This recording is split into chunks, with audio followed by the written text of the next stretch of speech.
আগে অন্য কেউ সহজে ভাবতে পারতেন না, পারবেও বলে ভবিষ্যতে জানি না কে পারবে, তবে যাই হোক আজকে শেষ বেলা একটু দেখে গেলাম। কেন এলেন? কেন এলেন?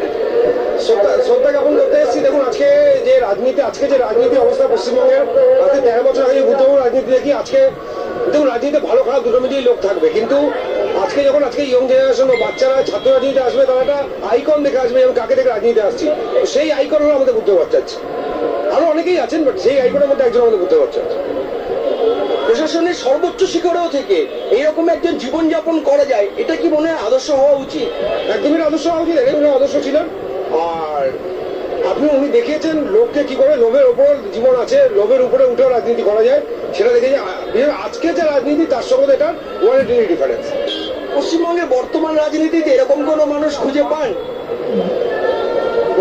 নিশ্চয়ই এরকম মানুষ নিশ্চয়ই আছে। দেখুন ওরকম ভাবে তো বলা যায় না একদম 100% বুঝতে পারছে, বাট এরকম আছে। বাট এই অপোজিট মানুষ আমরা দেখতে পাচ্ছি। আপনাদের বিভিন্ন মিডিয়াগুলো, মেনস্ট্রিম মিডিয়াও দেখিয়েছে টাকার পাহাড়, খেলার পাহাড় সব দেখেছে, কি আর করা যাবে।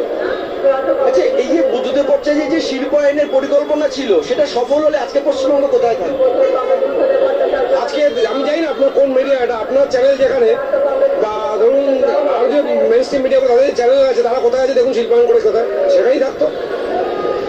আজকে সেক্টর 5 যে বুদ্ধ বাচ্চা করে গেছিলেন, বা বামপন সরকার করে গেছিল, আজকেও নতুন সরকার তো সেক্টর 6 এটা করতে পারলো না, সেক্টর 7 করতে পারেনি, নিউ টাউনের পথে সুপার টাউন করে দেখাতে পারেনি।